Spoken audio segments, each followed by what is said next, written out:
আল্লাহ সুবহানাহু ওয়া তাআলা আমাদেরকে যে মানুষ বানাইছেন, আমাদের দুই পাশে আল্লাহ দুইটা ভিন্ন চরিত্রের সৃষ্টি রেখেছেন। একদিকে ফেরেশতা, একদিকে শয়তান। হ্যাঁ, যাবেন গা, জাযাকুমুল্লাহ। একদিকে ফেরেশতা আর একদিকে শয়তান।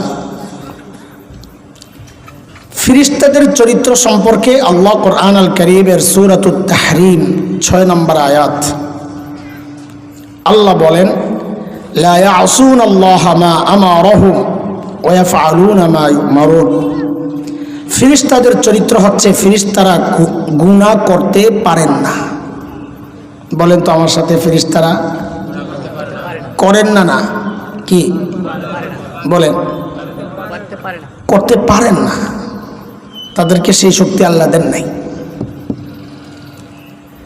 ঠিক এর উল্টা চরিত্রের হচ্ছে শয়তান। শয়তানের চরিত্র হচ্ছে শয়তান ভালো কাজ করতে পারে না, পারত, আল্লাহর অবদ্ধতার কারণে আল্লাহ সে ভালো কাজ করার তৌফিকটা ছিনায় নিছেন। এই যে ভিন্ন দুই চরিত্র, একদিকে শয়তান একদিকে ফেরেশতা, এর মাঝখানে আল্লাহ আমাদেরকে এই দুই চরিত্রের সংমিশ্রণে মিশেলে আল্লাহ আমাদেরকে মানুষ বানাইছেন। মানুষের মধ্যে গুনাহ করার শক্তিও আছে, ভালো কাজ করার শক্তিও আছে। সূরা আশ-শামসি ওয়া দুহাহা এর 7, 8, 6 থেকে শুরু আয়াতগুলো তেলাওয়াত করলেই বোঝা যায়। আল্লাহ বলেন, ওয়া নাফসিন ওয়া মা সাওয়াহা فألهمها فجورها وتقواها قد أفلح من زكاها وقد خاب من دساها। আল্লাহ বলেন, মানুষকে আমি গুনাহ করার ক্ষমতাও দিয়েছি, গুনাহ থেকে বাঁচার ক্ষমতাও দিয়েছি। মানুষের মধ্যে আলোচনার সুবিধার্থে আমরা মানুষকে 3টা ভাগে ভাগ করতে চাই। একদম শুরু থেকে একটু একটু করে বুঝে বুঝে আগান, যেন পুরা কথাটা একটা প্যাকেট হয়ে আপনাদের সিনার মধ্যে আশ্রয় নেয়, মাথায় থাকে। মানুষকে কয় ভাগে ভাগ করতেছি আমরা? প্রথম শ্রেণী হচ্ছে সর্বশ্রেষ্ঠ মানুষ যারা, হযরতে আম্বিয়া আলাইহিমুস সালাতু ওয়াস সালাম। সমস্ত নবীর ব্যাপারে আহলুস সুন্নাহ ওয়াল জামাতের আকীদা, আপনাদের এই সালসাবিল সংগঠন যারা চালান, ওই উলামারা যে আকীদা লালন করেন, আজকে যারা বয়ান করবেন এখানে, এই উলামারা যে আকীদা লালন করেন, উলামায়ে দেওবন্দ, আহলুস সুন্নাহ ওয়াল জামাতের আকীদা হচ্ছে সমস্ত নবী মাসুম, নিষ্পাপ। বলেন তো এটা আমার সাথে, সমস্ত নবী কি মাসুম? কোন নবী জিন্দেগিতে কোনো গুনাহ করেন নাই, করার ক্ষমতা ছিল না তা না, ছিল। মানুষ যেহেতু, সমস্ত নবীর গুনাহ করার শক্তি, সামর্থ্য, ক্ষমতা, ইচ্ছা সবই ছিল, কিন্তু কোন নবী জিন্দেগিতে কোনো গুনাহ কেন করেন নাই? এর অনেক কারণের মধ্যে একটা কারণ হচ্ছে সমস্ত নবীকে আল্লাহ তাআলা নিজেই গুনাহ থেকে বাঁচাইয়া দিয়েছেন। আবার প্রশ্ন জাগবে, আল্লাহ কেন বাঁচাইছেন? এটা বোঝার জন্য সূরা হজের একটা আয়াত শুনেন।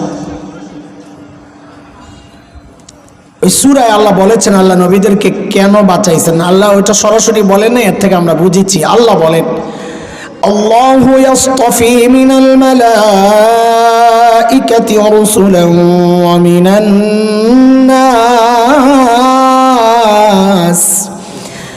ইন্নাল্লাহা সামিউন বাসীর।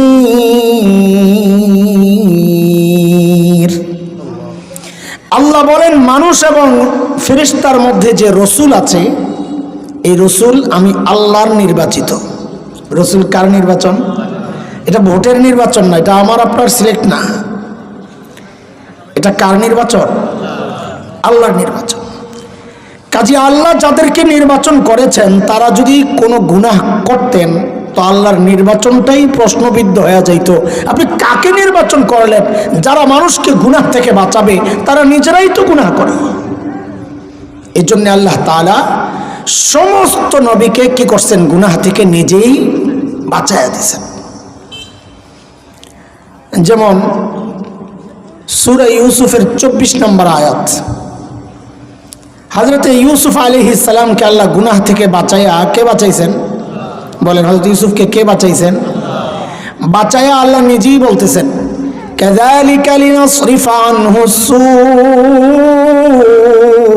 ওয়াল ফাহশা ইন্নাহু মিন ইবাদিনাল মুখলাসিন।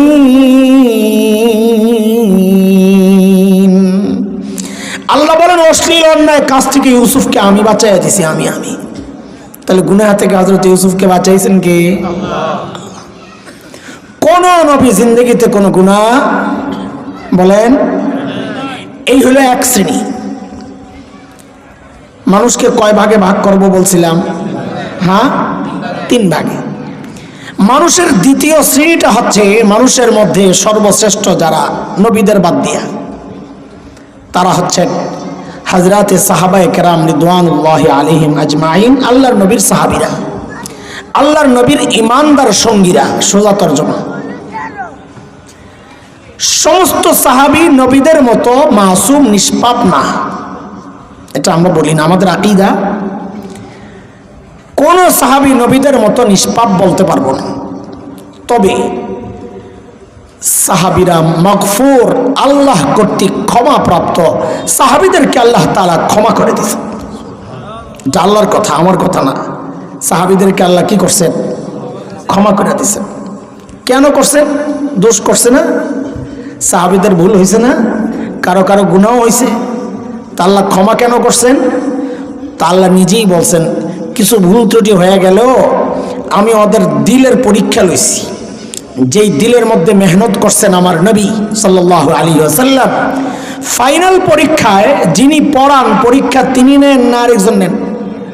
এই কথা বুঝেন না আপনারা? মাদ্রাসা পোলাপান তোমরা কথা কও, যিনি পড়ান পরীক্ষা তিনি নেন না আরেকজন নেন? আল্লাহর নবীর সাহাবীদেরকে পড়াইছেন কে? আল্লাহর রাসূল। আল্লাহর রাসূল নিজে পড়াইছেন, কিন্তু আল্লাহ বলেন পরীক্ষা কিন্তু নিছি আমি আল্লাহ। পরীক্ষা নিছেন কে?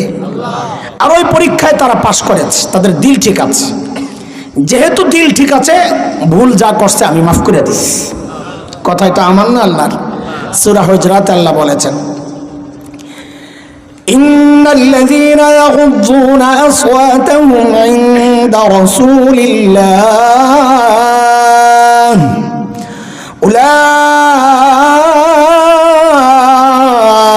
আল্লাযীনা ইমতাহানা আল্লাহু কুলুবাহুম লিত্তাকওয়া লাহুম মাগফিরাতুন ওয়া আজরুন আযীম।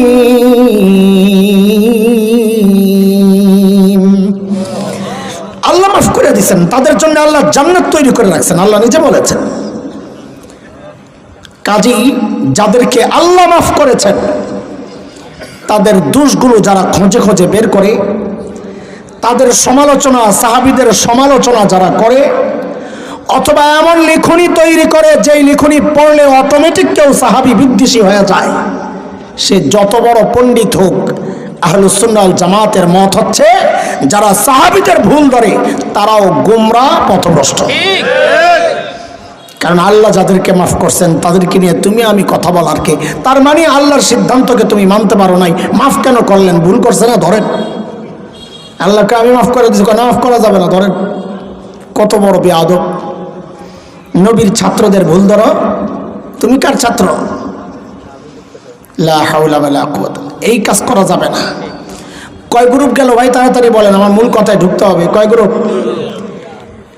মানুষের মধ্যে তৃতীয় শ্রেণীটা হচ্ছে আমরা সাধারণরা, নবী সাহাবী আমরা।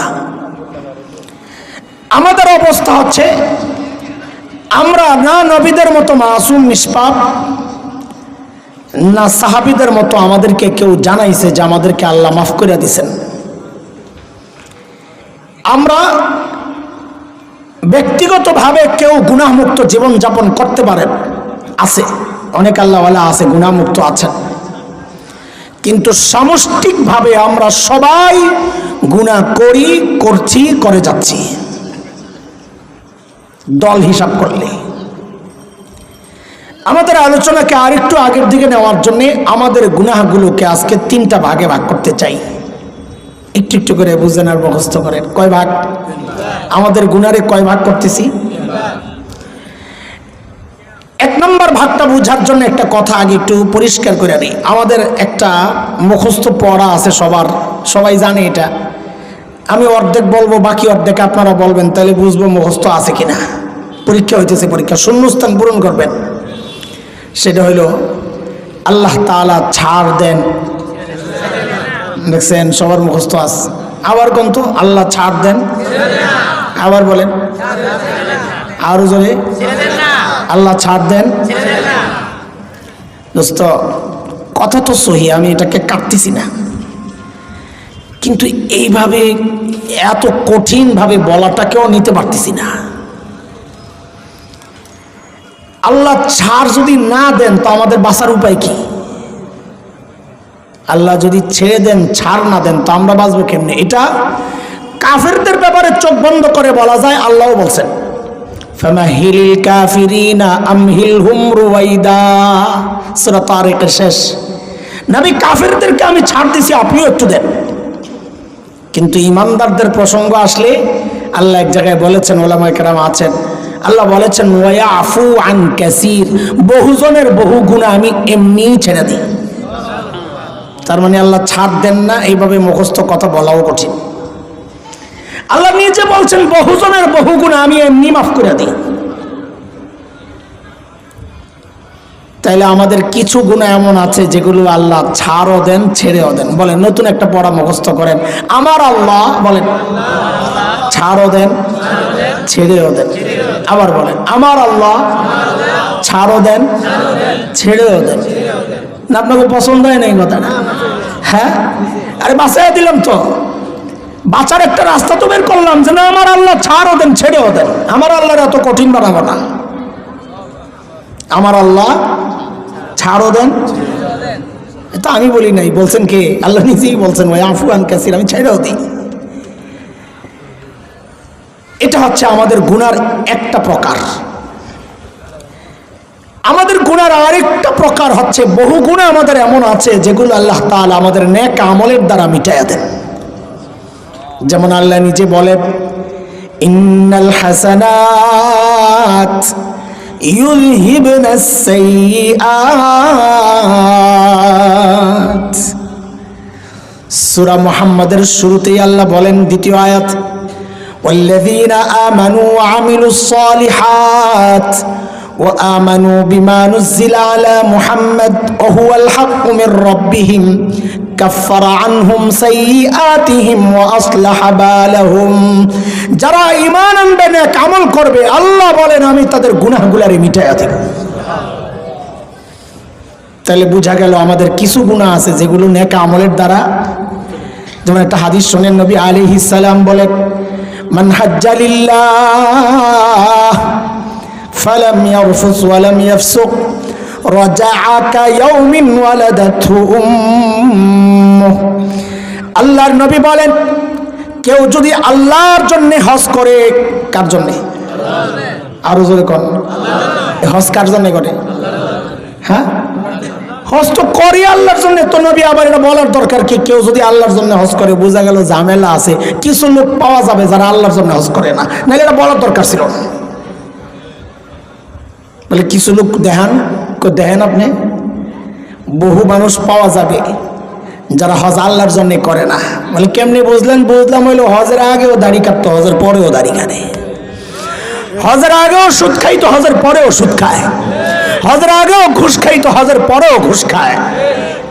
হজের আগেও আসিল সন্ত্রাসী, হজের পরেও সন্ত্রাসী। পার্থক্য কি? কোনো পার্থক্য নাই, খালি নামের পার্থক্য। হজের আগে আসিল সুদখোর, হজের পরে আলহাজ সুদখোর। কি কোন কথা কন না?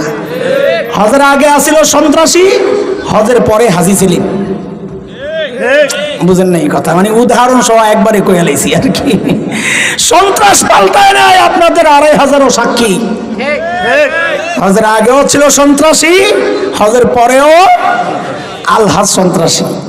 এই জায়গার নাম কইলাম না, সিফাসাবা রাস্তা। তার মানে এই মানুষ আল্লাহর জন্য হজ করে নাই। হজ করলে তার জীবন পরিবর্তন হয়ে যেত।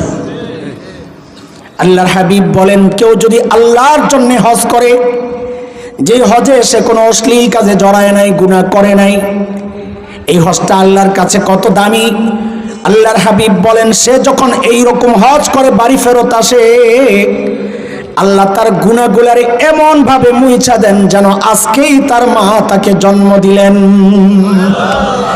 এত নিষ্পাপ হয়ে যায় একজন প্রকৃত হজ করে দেওয়ালা। আল্লাহ আল্লাহ আমাদের সবাইকে এমন হজ নসিব করেন। কি বোঝা গেল? আমি কি হজের ফজিলত বয়ান করতে বসি নাই, বুঝাইছি নেক আমলের দ্বারা যে গুনাহ মাফ হয়। তাহলে আমাদের গুনাহ কয় প্রকার গেল বলেন? কয় প্রকার বলুন? কয় প্রকার? এক প্রকার রয়ে গেছে না? আচ্ছা, 3 নম্বর প্রকার। তাহলে আগের দুইটা আবার একটু মাথায় আনেন। 1 নম্বর আমাদের গুনার প্রকার হচ্ছে যেই এমন কিছু গুনাহ আমরা করি যেগুলো আল্লাহ এমনি মাফ করে দেন। 2 নম্বর গুনার প্রকার হচ্ছে যেগুলো আল্লাহ আমাদের নেক আমলের দ্বারা মিটাইয়া দেন। 3 নম্বর গুনার একটা প্রকার, ওই যে পরাজেরা মুখস্থ করছিলেন ওইটা। বহু গুনাহ এমন আছে যেগুলো আল্লাহ ছাড় দেন কিন্তু ছেড়ে দেন না। আপনাদের কাছে এবার আমার জানতে চাওয়া, এই যে 3 প্রকারের গুনাহ বললাম, আপনারা বলেন তো আপনাদের কাছে এই 3 প্রকারের মধ্যে কোন প্রকারটা, খালি নম্বর বলবেন, কোন প্রকারটা আপনাদের কাছে ভয়ঙ্কর মারাত্মক গুনাহ মনে হচ্ছে? নম্বর বলেন। কয় নম্বর? কয় নম্বর? আমার কাছেও, আমাদের কাছেও 3 নম্বর। আল্লাহ ছাড়তেন, ছেড়ে দেন না। তাইলে 2টা কথা জিজ্ঞেস করি, যেই গুনাহ আল্লাহ ছাড় দেন, ছেড়ে দেন না, আপনাদের কাছে মনে হলো সেটা ভয়ঙ্কর গুনাহ, সেই গুনাহটা চেনা দরকার কিনা? হ্যাঁ, ছাড়া দরকার কিনা? হ্যাঁ, সেইটাই আজকের কথা। ওই গুনাহ চিনবো, ছাড়ার উপায়টা শিখবো, অল্প সময় যতক্ষণ পাই ওই গুনাহটা চিনবো, যে গুনাহ আল্লাহ ছাড় দেন, ছেড়ে দেন না। ওই গুনাহ চেনার জন্য আমি একটা আয়াত পড়ছি। দেখেন, এমন গুনাহ অনেক আছে, যেমন জুলুম একটা গুনাহ, আল্লাহ ছাড় দেন কিন্তু ছেড়ে দেন না। নমরুদ জুলুম করেছে, আল্লাহ ছাড় দিছেন কিন্তু ছেড়ে দিছেন। কি করছেন? কেমনে মারছেন? নমরুদরে বলে পানি চুবাইয়া মারছে। কই যাইতাম? মশা দিয়া। তাহলে ল্যাংরা মশা। শুনেন, এইটা দিয়ে নমরুদের আর কি বেইজ্জতি হয়েছে। ল্যাংরা মশা একটা আমার আপনার নাকে দিয়ে ঢুকে দেমাগে যায়ও আমার মৃত্যুর কারণ হইতে পারে। ওইটার বেইজ্জতির কি আছে? দুর্ঘটনা, এটা দুর্ঘটনা। এইটা শুনতে চাইতেছিলাম। আসলে তো মশার কারণে মরে নাই, আসলে তো মরছে জুতার পিঠা খায়া। কারণ ওই অস্থির কারণে জুতা দিয়ে পিড়াইলে আরাম লাগে। এই খরম, তখন তার চামড়ার জুতা নরম সোর এদুত ছিল না, খরম খরম কাঠের, এটা দিয়ে পিড়াইতে পিড়াইতে বন্ধ করলেই এই মশা শুরু করে লাল সারা। যেই পিড়া দেয় তো মশা ওই ধাক্কা খায়, আওয়াজ পায়, একটু থামে। এইভাবে পিটাইতে পিটাইতে জুতা দিয়া নমরুদরে মারা হয়েছে। এই জন্য ডাইরেক্ট খালি এতটুকু বললেন না ল্যাংরা মশা দিয়া মারছেন, না, ল্যাংরা মশা একটা কারণ ছিল, মূল মশা হইল জুতার পিঠা খায়া। বুঝে আসছে কথা? আল্লাহ ফেরাউনকে জুলুমের ছাড় দিয়েছেন কিন্তু ছেড়ে দেন নাই। কি করছেন? সুবাইয়া মারছে। এটা ঠিক আছে, ঠিক আছে। কিছু শব্দ আছে এগুলা না বললে শব্দের হক আদায় হয় না। আপনাকে যদি সাবেক এক নেতা সম্পর্কে জিজ্ঞেস করা হয় যে তার একটা উপাধি ছিল, তুমি বলো তো, তা আপনি যদি বলেন কাক্কাদের, এটা এমন একটা খোসা খোসা লাগে না। যদি একটু ঘুরে এখন কাউয়া কাদের, ওইটার মধ্যে যে একটা আকর্ষণ আছে, আমি কাউকে বলছি না, আমি এটা উদাহরণ দিচ্ছি, ওইটার মধ্যে যে একটা আকর্ষণ আছে, কাক্কাদের মধ্যে কিন্তু ওই আকর্ষণটা নাই। কথা ঠিক কিনা বলেন? এই জন্য ডুবায়া মারছে এটা চেয়ে সুবায়া মারছে, এটা আমার কাছে বেশি ভালো লাগছে। খোসা বাজান আপনি ঠিক আছে, মাশাআল্লাহ। আল্লাহ লেডি ফেরাউনের 16 বছর ছাড় দিছেন কিন্তু যদি কয় না, এখনো বুঝি ডর যায় নাই। আল্লাহ ছাড়েন নাই তো কি করছেন? কই সুবাইয়া মারছেন? আরে লেডি ফেরাউন, লেডি ফেরাউন বলে নীল নদে ডুবাইয়া মারছে। বেড়া ফেরাউন আল্লাহ নীল নদে ডুবাইয়া মারে নাই, আরেক ঝামেলা পাকানা পারা। ফেরাউন কই ডুবাইয়া মারছে? ফেরাউন কই ডুবাইছে কোন? নীল নদে। নাউযুবিল্লাহি মিন যালিক। লোহিত সাগরে। বলেন কোথায়? লোহিত সাগর। এটা একটা ব্যাপকভাবে ছড়াইয়া গেছে। নীল নদে মারছে। নীল নদে তো মিশরের ভিতরে বাড়ির মধ্যে মারছে নাকি? মুসা আলাইহিস সালাম সাগর পাড়ি দিতেছিলেন। অদ্রিব বিআসাকাল বাহর, আল্লাহ কইতে চাইলে লাঠি সমুদ্রে মারে। আমরা বানাইছি নীল নদ। এটা আমাদের একটা ভুল ব্যাপকভাবে সমাজে যেই ভুলগুলো ছড়াইয়া আছে এর মধ্যে এটা একটা, যে আল্লাহ ফেরাউনরে নীল নদে মারছে ডুবাইয়া। এটা বহু বড় বড় মানুষের মুখ দিয়ে শুনছি, ওই ভুলের মধ্যে আছে, আল্লাহ মাফ করুক। লেডি ফেরাউন এটা ওই নীল নদের, আপনাদের লগে আমিও কইতাছি, ওই ফেরাউন না, মুসা আলাইহিস সালামের ফেরাউন না। লেডি ফেরাউন হইল 5ই আগস্টে পরাজিত স্বৈর শাসক, সেটাকে আমরা বলি লেডি ফেরাউন। এটারও আল্লাহ ছাড় দিছে, কিন্তু ছেড়ে দেন নাই। পোলাপানের ধাওয়া খাইয়া, খানা সামনে না খাইয়াই ভাগছে। এক কাপড়ে গাটি আরো ছিল। ভবিষ্যৎ ফেরাউনরা সাবধান হয়ে যাও। ভবিষ্যতেও যদি কেউ ফেরাউন হও, কপাল যদি ভালো হয় কাপড় নিয়ে যাইতে পারবা, কপাল খারাপ হইলে পোলাপান কাপড়টাও রাইখা দিবে। কথা বলতে জুলুমের পরিণতি এটা ভোগ করতেই হবে। জালেম যেন কেউ না হয়। শাসন করেন আপনি, জুলুম করবেন না। এরকম বহু গুনাহ আছে, আল্লাহ ছাড় দেন কিন্তু ছেড়ে দেন না। কিন্তু এই বিষয়ে আলোচনা করা আমার মাকসাদ না। আমি একটা আয়াত পড়ছি সূরা বাকারার। ওই আয়াতে আল্লাহ গুনার একটা ধরন বলেছেন, যে এই ধরনের গুনারে আমি ছাড়ব না। আল্লাহ বলেন, বালা মান কাসাবা সাইয়্যাতান ওয়া আহাতাত বিহি খাতীআতু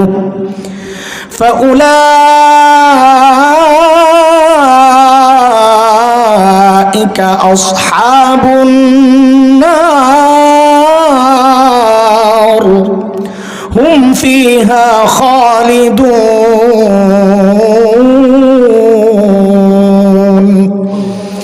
আল্লাহ বলেন, আহাতাত বিহি খাতীআতুহু, যে গুনাহ বান্দাকে ঘিরে নেয়, যে গুনাহ বান্দাকে, বলেন তাড়াতাড়ি বলেন, যে গুনাহ বান্দাকে, আল্লাহ বলেন এই গুনাহ আমি ছাড় দিলেও ছেড়ে দিব না। ফাউলাইকা আসহাবুন নার। এটা কোন গুনাহ? যে গুনাহ বান্দাকে ঘিরে নেয়, এটা আবার কি? মুফাসসিররা ব্যাখ্যায় বলেছেন, মানে হচ্ছে যে গুনাহ বান্দার মানুষের অভ্যাসে পরিণত হয়, চাইলেও ছাড়তে পারে না, নিয়মিত করে যেই গুনাহ, সেই গুনাহ কোনটা? আমরা এই সমাজ দিয়ে ভাবি, সমাজ নিয়ে চিন্তা করি, সমাজ দেখি বুঝি। এই সমাজের দিকে তাকায় এমন 5টা গুনাহ আমার নজরে পড়ছে, যেগুলো এই সমাজের বহু সংখ্যায় মানুষ করে, নিয়মিত করে, ছাড়তে পারে না। এর মধ্যে একটা গুনাহ এমন আছে, যে গুনার মধ্যে এই সমাজের প্রায় সবাই, হুজুর নাই, সাধারণ নাই, জুয়ান নাই, বুড়া নাই, নারী নাই, পুরুষ নাই, সব শ্রেণীর মানুষ এই গুনায় জড়ায়া গেছে। সেই গুনাহটার নাম হচ্ছে গীবতের গুনাহ। আমি একটা গুনাহ বলবো, আর একটু খোসা দেওয়ার জন্য বলবো, পারলে অস্বীকার করেন। 2 জন বসলেই তৃতীয় আরেকজনের বদনাম আলোচনা শুরু হয়ে যায়। এটা কি? এটা আমাদের নিয়মিত রুটিন কাজ হয়ে গেছে। না খাইলে যেমন বাঁচতে পারে না মানুষ, এই সমাজের মানুষ গীবত না করলেও বাঁচতে পারে না। আমার ভাই জিনার কথা বলতেছিলেন, জিনার কথা। জিনার চেয়ে ভয়ঙ্কর গুনাহ হচ্ছে গীবত। জিনা আল্লাহর হক আদায় নষ্ট করছেন, মাফ চাইলে আল্লাহ মাফ করবে। গীবত করতেছেন যার, আপনি 1000 বছর আল্লাহর কাছে মাফ চাইলেও আল্লাহ মাফ করবেন না, কারণ হক নষ্ট করছেন আরেকজনের। আল্লাহ কেন মাফ করবেন? এত ভয়ঙ্কর গুনাহ এটা। 2 নাম্বার, যে গুনার মধ্যে এই সমস্ত শ্রেণী না, খালি এই সমাজের অধিকাংশ মানুষ যে গুনায় জড়ায়া, এমনকি দুঃখ আর আফসোসের সাথে বলতে হয়, এই গুনার মধ্যে এই সমাজের ছোট্ট ছোট্ট বাচ্চারাও জড়ায় গেছে। যার গুনাহ করার বয়সও হয় নাই, সেও জড়ায় গেছে। সেই গুনাহটার নাম হচ্ছে টাচ মোবাইলের গুনাহ। পারলে অস্বীকার করেন। অধিকাংশ মানুষ এই গুনায় জড়াইয়া গেছে, ছাড়তে পারে না। ঘুম আসে না তো কাজ কি? মোবাইল খোলো। ঘুম ভাঙছে, কাজ কি? মোবাইল খোলো। এর কি আজীব অবস্থা। টয়লেটে যাচ্ছে মোবাইল নেয়া, টয়লেটে যাচ্ছে মোবাইল নেয়া। মাহফিল শেষে গভীর রাতে গ্রামগঞ্জ থেকে যখন আমরা ফিরি, দুঃখ লাগে, কষ্ট লাগে। রাস্তার ধারে ধারে, গাছের গোড়ায় গোড়ায় ছোট্ট ছোট্ট বাচ্চারা দল বেঁধে বসে বসে মোবাইল চালাচ্ছে। এই সমাজ শেষ হয়ে গেছে মোবাইল দিয়া। আল্লাহ বলেন আমি ছাড় দিব, ছেড়ে দিব না, কারণ তুমি নিয়মিত চালাচ্ছ। কয় গুনাহ গেল? 3 নাম্বার, এই সমাজের অধিকাংশ পুরুষ যে গুনায় জড়িত। 2টা গুনাহ এমন, অধিকাংশ পুরুষ এই গুনায় জড়িত। এর মধ্যে একটা গুনাহ হচ্ছে দাড়ি কাটার গুনাহ। দাড়ি কাটার গুনায় অধিকাংশ পুরুষ জড়িত। আপনি এই মহল, এই মজলিস দেখলে বুঝবেন না। আপনি হাটে যান, ঘাটে যান, বাজারে যান, কলেজ ইউনিভার্সিটিতে যান, দেখেন অধিকাংশ পুরুষ দাড়ি কাটার গুনায় জড়িত। পারলে অস্বীকার করেন। একমাত্র গুনাহ, যে গুনাহটা মানুষ দুনিয়া থেকে বিদায় নেওয়ার সময় সবাইরে সাক্ষী বানাইয়া যায়। আমি কিন্তু এই গুনাহটা করতাম। আর কোন গুনাহ মানুষ দেখে নাই। আপনি যখন কাপড়ের ভেতরে ঢুইকা গেছেন, চেহারাটা খুলছে, আপনার চেহারার মধ্যে প্রকাশ পায় নাই আপনি মিথ্যা বলেছেন, আপনার চেহারায় প্রকাশ পায় নাই আপনি গীবত করেছেন, আপনার চেহারায় প্রকাশ পায় নাই আপনি সুদ খাইতেন, আপনার চেহারায় প্রকাশ পায় নাই আপনি হারাম খাইতেন, আপনার চেহারায় প্রকাশ পায় নাই আপনি জিনা করতেন। একটা গুনাহ ওই মৃত্যুর খাটের মধ্যে আপনার চেহারায় প্রকাশ পাচ্ছে, সেটা হচ্ছে আপনি দাড়ি কাটতেন। কত ভয়ঙ্কর কথা এটা। এই সমাজের অধিকাংশ পুরুষ এই গুনায় জড়িত। আল্লাহ কয় আমি ছাড় দিব, ছেড়ে দিব না, তুমি নিয়মিত করছো। 4 নাম্বার, পুরুষের 2 নাম্বার, অধিকাংশ পুরুষ এই সমাজের যে গুনায় লিপ্ত, এটা হচ্ছে টাকনুর নিচে কাপড় পরার গুনাহ। পারলে অস্বীকার করে। বুজুর্গ মানুষ পাগড়ি পরা, কাপড় টাকনুর নিচে, জুব্বা পরা, কাপড় টাকনুর নিচে। আরে আমরা তো ভালো আলহামদুলিল্লাহ। আরব কান্ট্রিগুলোতে দেখা যায় হায় 95% মানুষ মুসলমান কাপড় টাকনুর নিচে, জুব্বা একটা পরে ওই ফ্লোর ঝাড়ু দিতে দিতে যায়। ফ্লোর টাচ জুব্বা। লা হাওলা ওয়ালা কুওয়াতা ইল্লা বিল্লাহ। কয় গুনাহ গেল বলেন? কয়টা গেল? আরেকটা গুনাহ যে বলবো অনেকে নিতে পারবেন না, আপনারা না, অনেকে আছে নিতে পারবে না। সেটা কি জানেন? বলতে ইতস্ত লাগে কিন্তু না বললেও পারতেছি না। সেটা হচ্ছে এই সমাজের অধিকাংশ পর্দানশীল নারী যে গুনায় জড়িত। পর্দা করে গুনায় জড়িত মানে কি? না না না, টাচ মোবাইল তো গেছে গা, সবাই জড়িত। এটা বুঝার জন্য কোরআন আল কারীমের পর্দা বিষয়ে 2টা আয়াত একটু বুঝতে হবে। সূরা নূর, কোন সূরা? 30-31 নম্বর আয়াত, 2টা আয়াত। 30 নম্বর আয়াতে আল্লাহ পুরুষের পর্দা সম্পর্কে বলেছেন। 31 নম্বর আয়াতে আল্লাহ মেয়েদের পর্দা সম্পর্কে বলতে গিয়ে ছোট্ট একটা কথা বলেছেন, বড় দামি, জরুরি, সবচেয়ে গুরুত্বপূর্ণ অংশ। আল্লাহ মেয়েদেরকে বলেন ওয়ালা ইউবদিনা জিনাতাহুন্না, মেয়েরা যেন তাদের সৌন্দর্য প্রকাশ না করে। মুফাসসিররা বলেন এটা হচ্ছে পর্দার মূল পয়েন্ট, সৌন্দর্য গোপন করা। কাজী কোনো নারী যদি ছালার চটকাই দিয়ে নিজের সৌন্দর্য গোপন করে তো ইসলাম বলবে সে শরিয়া অনুযায়ী পর্দা করেছে। কোনো নারী যদি হোগলা গাই দিয়ে নিজের সৌন্দর্য গোপন করে তো ইসলাম বলবে সে শরিয়া অনুযায়ী পর্দা করেছে। কোনো নারী যদি ঘরের কাঠামোর দিয়ে পর্দা করে, সৌন্দর্য গোপন করে তো ইসলাম বলবে সে শরিয়া অনুযায়ী পর্দা করেছে। কিন্তু কোনো নারী যদি ঝিকঝাক বোরকা, টাইট ফিট বোরকা, ডিজাইনের বোরকা পরা পর্দা করে, ইসলাম বলবে সে শরিয়া অনুযায়ী পর্দা করে নাই। কেন? আজকালকার দুঃখজনক হলেও সত্য কথা, আজকালকার অধিকাংশ বোরকা দিয়া সৌন্দর্য গোপন হয় না, বরং সৌন্দর্য ওপেন হয়, প্রকাশ পায়। পারলে অস্বীকার করেন। কথা কন, কথা কন। ভাল লাগতেছে না, তাই না? চিকিৎসা চলতেছে, অপারেশন, ভাল লাগবো কই থেকে? আমার দোষ কি? আমি একটাও আমার কথা বলি নাই। সবগুলো কথার পেছনে কোরআনের আয়াত আছে, হাদিস আছে। সময় কম, আমি বলতে পারছি না, খালি ঘড়ি দেখতেছি, শেষ করতে পারবো কিনা আল্লাহ জানে। কয়টা গুনাহ গেল তাড়াতাড়ি বলে, কয়টা গুনাহ গেল? কিন্তু দুঃখজনক কথা কি জানেন, গুনাহ তো আরও আছে। আমার উপলব্ধি, আমি খেয়াল করছি এই গুনাহগুলোর মধ্যে যারাই জড়িত, এর মধ্যে সবচেয়ে ভয়ঙ্কর যে দিকটা সেটা হচ্ছে অধিকাংশ মানুষ এই গুনাহগুলোরে গুনাহই মনে করে না। আপনি তাকায় দেখেন, যে টাকনোর নিচে কাপড় পরতেছে সে নামাজ পড়তেছে, কাপড় টাকনোর নিচে, তার মানে সে নামাজ ছাড়ারে গুনাহ মনে করতেছে, কিন্তু কাপড় টাকনোর নিচে এটারে গুনাহ মনে করতেছে না। যে বোনটা ফ্যাশনের বোরকা পরে রাস্তায়, সে তো মনে করতেছে আমি রাবে অবশ্যই এই যুগের, অথচ সে গুনাহ করতেছে, তার খবর নাই। যে ভাইটা দাড়ি কাটতেছে, সে মনে করতেছে এটা নবীর সুন্নত, সুন্নত তো কতই সারি, এটাও একটা গেল আর কি, সবাই কি গুনাহ করতেছে হুজুর, তার মানে সে গুনাহই মনে করতেছে না। আমাদের বড়রা একটা কথা বলেন বড় দামি, সেটা মনে রেখেন, গুনাহ করাটা অবশ্যই অপরাধ, কিন্তু গুনারে গুনাহ মনে না করা, এটা গুনাহ করার চেয়েও আরো ভয়ঙ্কর অপরাধ। কেন? কেন?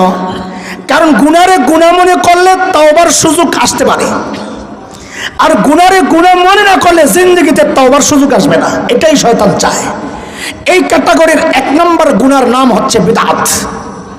গুনারে গুনাহ মনে করে না, বিদআতি, তার তওবা নসিব হয় না। কেন? সে তো মনে করতেছে আমি সওয়াবের কাম করতেছি, আমি তওবা কেন করব? গুনারে গুনাহ মনে না করা, এটা গুনাহ করার চেয়ে মারাত্মক অপরাধ, কারণ তওবা নসিব হয় না। কেন এটা মারাত্মক অপরাধ, সেই কথায় ঢুকলে আমার অনেক লম্বা সময় দরকার, আমি ওইদিকে যাব না। শেষ কথা, গুনাহ ছাড়তে চাই কিনা বলেন? হ্যাঁ, আমি তো চাই ইনশাআল্লাহ। আল্লাহ তুমি কবুল করো, আল্লাহ কবুল করো, আমিন। হাত নামান। যুবক একটু মন দিয়ে দুইটা কথা শুনতে পারবি? 5 মিনিট এতরা কথা বল, যুবকরা কথা বল, পারবি রে ভাই, আমার সন্তান কলিজার টুকরা, পারবি তোরা? হ্যাঁ পারবানি? পারবা ইনশাআল্লাহ। দেখেন, একটা অনুভূতি যদি দিলের মধ্যে জায়গা দেওয়া যায় না ভালো করে, ওই মানুষ গুনাহ করতে পারবে না। এটা রমজানে আমরা প্র্যাকটিস করছি। একটা চোর বাটপারও যদি রোজা রাখে, সে গোপনে যায় পানি খাইছে, কেন খায় নাই? গোপনে খায় নাই, গোপনে,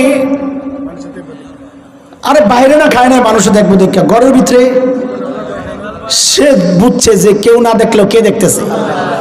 তার মানে একটা চোর বাটপাররাও পানি খাওয়া থেকে আটকায় দিছে, এই অনুভূতি যে আমার কেউ না দেখলেও কে দেখতেছে। এটাই একজন মানুষকে গুনাহ থেকে বাঁচাইতে পারে। এই জন্য আল্লাহ বলেছেন তোমাদের উপর রোজা ফরজ করছি যেন তোমরা মুত্তাকি হয়ে যাও, কারণ রোজার মধ্যে এই প্র্যাকটিসটা হয়। এই প্র্যাকটিসটা যে করবে সে গুনাহ করতে পারবে না। এই জন্য আমাদের সহজ কথা, গুনাহ করার সময় শুধু একবার চিন্তা করব আমাকে কে দেখতেছেন, বলেন একটু বলেন, কে দেখতেছেন? আল্লাহ বলবো, ঠিক আছে বলেন, সমস্যা নাই। কিন্তু এই জায়গায় কোরআনের যে আয়াতটা আছে এই প্রসঙ্গে, সেখানে আল্লাহ নিজের পরিচয় আল্লাহ বলেন নাই, আল্লাহ নিজের পরিচয় দিয়েছেন রব্বে কারীম।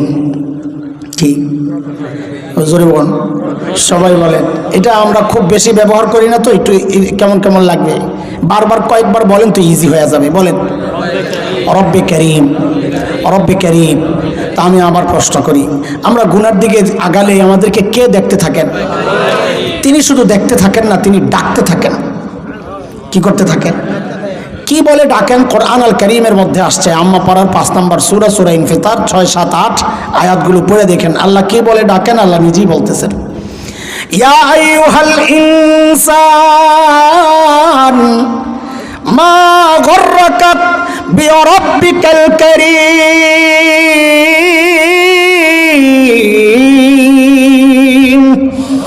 ও মানুষ, ওই কারীম রবের ব্যাপারে তোমারে কে ধোকায় ফেললো? আরে কার কাছ থেকে কি পায়া তুমি তোমার কারীম রব ভুলে গেলা? ডাক্তার বললাম শুনলেন, কিন্তু ওজন কত এখনো বুঝতে পারেন নাই, অর্থ জানেন না যে রব্বে কারীমের। এই জন্য একটু অর্থটা বুঝেন তো দেখবেন ওজনটা কত একটু অনুভব হবে। আরবিতে 2টা শব্দ এখানে, রব আর কারীম। বলেন তো আবার, রব আর, বলেন রব আর। আরবিতে কারীম কাকে বলে? আরবিতে কারীম বলে ওই দাতাকে যিনি না চাইতেই দেন। বলেন না চাইতে, না চাইতে। এই চোখ চায়া পাইছেন না, না চায়া? কান, হাত পাও, শরীরের কোন অঙ্গ চায়া পাইছেন? না চাইতে যিনি দিছেন তাকে কি বলে? বলেন। দেওয়ার পর আবার এগুলাকে লালন পালন করেছেন, পরিচর্যা করেছেন, সংরক্ষণ করেছেন, বাড়িয়েছেন। যেই মহান সত্তা তাকে বলে রব, তাকে বলে। উদাহরণটা, একটা উদাহরণ শোনেন, তাইলে অর্থটা আরো ভালো বলে বুঝে আসবে। আচ্ছা একটু বলেন তো, বুঝে শুনে বাচ্চারা বলো তো, মানুষের মধ্যে আমাদেরকে সবচাইতে বেশি ভালোবাসেন কি? মানুষের মধ্যে জোরে বলেন না, আরো জোরে, আবার বলেন। সবচাইতে বেশি ভালোবাসেন? হ্যাঁ। আরে মার কলিজায় যে কত দরদ আর মায়া আর ভালোবাসা, এটা মা ছাড়া দুনিয়ার কেউ বুঝবে না। আমি মাঝে মধ্যে আমার বাচ্চাদেরকে বলি, মা চিনো? কই যাবো? না না, মা ওই মানুষ, জগতে একজনই, ঘরে খাবার আছে যা। মা যদি মনে করেন এখান থেকে আমি যদি একটু খাই আমার বাচ্চাদের পেট ভরবে না, মা ওই মানুষ ওই মুহূর্তে প্রচন্ড ক্ষুধাটা গোপন করে একটা অভিনয় করবেন যে আম্মুর বমি বমি লাগতেছে, আম্মু খাবো না, তোমরা খায় নাও, অথচ ক্ষুধায় পেটটা জ্বলতেছে। আজীবন এই স্যাক্রিফাইস যে মানুষটা করেছেন, ঘরে একটা ভালো খাবার তৈরি হলে আমাদের মুখে না দেওয়া পর্যন্ত, যার মুখে কোনোদিন যায় নাই, তার নাম মা। আর এই জন্যই তো ওলামারা কিছু মাসআলায় মা আর বাবাকে আলাদা করছেন। যেমন একটা মাসআলা শরীয়তের, কোনো সন্তান যদি বাবা মার আগে মৃত্যুবরণ করে, বাবা সন্তানের লাশের পেছনে পেছনে যেতে পারেন, বাবা সন্তানের কবরেও নামতে পারেন। কেন? বাবার কলিজায় দয়া মায়া নাই? বাবাও চিৎকার করে করে কান্না করবেন, কিন্তু বাবাকে আল্লাহ শক্তি মনোবল দিছেন, বাবা সন্তানকে শোয়া কান্না করতে করতে উপরে উঠতে পারবেন। কিন্তু কোনো মায়ের জন্য সন্তানের লাশের পেছনে যাওয়া চলবে না, কোনো মায়ের জন্য সন্তানের কবরে নামা চলবে না। কেন? কারণ দুনিয়ায় এমন কোনো মা নাই যে সন্তানকে দাফন করার জন্য কবরে নামবে, সন্তানকে শোয়া ওই মা আবার সুস্থ অবস্থায় উপরে উঠবে, এমন কোনো মা নাই। ওই মাও সন্তানের সাথে লাশ হইয়া শুয়ে পড়বে। ঠিক কিনা বলেন? আরে ভাই একটু বলেন তো বুঝে শুনে, এই যে মার কলিজায় এত দরদ, এত মায়া, কারণটা কি? মা আমার দুই চোখের এক চোখ বানাইছেন, বলে হাত একটা বানাইছেন, পা, শরীরের কিছু অংশ, কিছু আঙ্গুল, কয়েকটা আঙ্গুল, একবারে বলে ফেলেন তো মা আমার শরীরের কি বানাইছেন? বাচ্চারা কথা বলো, মা আমার শরীরের কি বানাইছেন? কিছুই না, কিছুই না, কিছুই বানান নাই।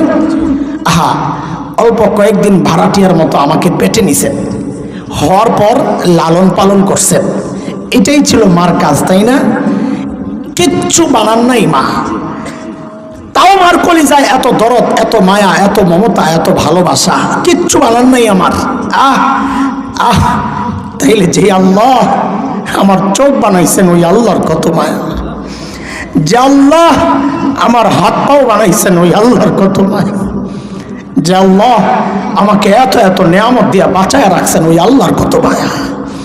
আরে কত মায়া যুবক, তুমি বুঝো না? দেখো না, আমি আর তুমি যখন দরজা জানালা বন্ধ করে গুনাহ করি, ভেতরে গুনাহ চলতেছে, আর আমার মালিক কি করেন? এত মায়া, ওই গুনাহ অবস্থায় দরজার নিচে দিয়ে বাতাস আর অক্সিজেন পাঠাইয়া দিচ্ছেন যেন আমি মইরা না যাই। আরে আমি আপনি যখন গুনাহ করি না, মালিক তখন এই কথাগুলো মনে করায়া দিয়া দিয়া ডাকতে থাকেন, কি বলে? ইয়া আইয়ুহাল ইনসান মা গররাকা বিরাব্বিকাল কারীম। আরে মানুষ, তুই আমার নাফরমানি করতেছস, কার কাছ থেকে কি পাইয়া বল? তোরে কে কি দিছে? আরে যে চোখ দিয়া গুনাহ করতেছস, ওই চোখটা আমার দেওয়া। যে কান দিয়া গুনাহ করতেছস, ওই কান আমার দেওয়া। যে জমিন দিয়া হাইটা হাইটা যাইতেছস, ওই জমিন আমার। যে পাও দিয়া চলতেছস, ওই পাও আমার। যে জানের শক্তিতে তুই এই কাজগুলো করতেছস, ওই জান আমার দেওয়া। আমার দেওয়া নেয়ামত দিয়ে আমার নাফরমানি করতেছস, কার কাছ থেকে কি পাইয়া তুই আমি রবরে ভুলে গেলি বল? প্রতিনিয়ত আল্লাহ এইভাবে ডাকতে থাকেন। শুধু তাই না, আমাদের বড়রা বলেন আরো কঠিন কথা একটা, ডাকের ভেতরে আরেকটা ডাক আছে, কি জানেন? এর শেষ কথা আমার, আল্লাহ যেন বলছেন, বান্দারে তোর ছোট্ট বাচ্চাটা যখন তাকায়া থাকে, তুই গুনাহ করস না, তোর লজ্জা লাগে? তোর মুরব্বী তাকায় থাকলে তুই গুনাহ করস না, তোর লজ্জা লাগে। তোর মা বাবা তাকায় থাকলে তুই গুনাহ করস না, লজ্জা লাগে। আর আমি রব তাকায় তাকায় ডাকতেছি, তাও গুনাহ ছাড়স না। কিরে বান্দা, তোর কি হয়ে গেল? আমার দাম বুঝি তোর কাছে ওই ছোট্ট বাচ্চাটার চেয়েও কমে গেল? হ্যাঁ, আমার দাম বুঝি তোর কাছে আমার মাখলুকের চেয়ে কমে গেল? আমার মাখলুক তাকায় থাকলে তুই গুনাহ করস না, আর আমি তাকায় তাকায় ডাকতেছি, তাও তুই গুনাহ ছাড়স না। কি হয়ে গেল তোর বল? মা গররাকা বিরাব্বিকাল কারীম, মা গররাকা বিরাব্বিকাল কারীম। মুহতারাম হাজরিন, এই অনুভূতিটা যে মানুষ তার দিলের মধ্যে জায়গা দিতে পারবে, যে হারে আমার রব কার চোখ দিয়ে গুনাহ করতেছি তিনি ডাকতেছেন, এই চোখ কিন্তু আমার। হ্যাঁ, কার কান দিয়ে গুনাহ করতেছি তিনি ডাকতেছেন, এই কান কিন্তু আমার দেওয়া। শুধু কি তাই? এই পর্যন্তই কি শেষ? না না, আল্লাহ এই চোখে রাজসাক্ষী বানাবেন হাসরের মাঠে। সূরা হামিম আস-সিজদা 24 নম্বর পারার 20, 21, 22 নম্বর আয়াতগুলো পড়ে দেখেন। আল্লাহ কানকে রাজসাক্ষী বানাবেন, আল্লাহ হাত পাওকে রাজসাক্ষী বানাবেন, আল্লাহ চামড়াকে রাজসাক্ষী বানাবেন। যারা আমাদের গুনাহকে আল্লাহর সামনে পেশ করে সাক্ষী হবে, সাক্ষী আল্লাহ এই চোখ দিয়া গুনাহ করছে, আল্লাহ আমি সাক্ষী। কান বলবা আল্লাহ কান দিয়া গুনাহ করছি, আমি সাক্ষী। এই অনুভূতিটারে দিলে জায়গা দেন, দেখবেন গুনাহ ছাড়া সহজ হয়ে যাবে ইনশাআল্লাহ। আল্লাহ তাআলা 3 রকমের গুনার কথা বলছি বুঝানোর জন্যে।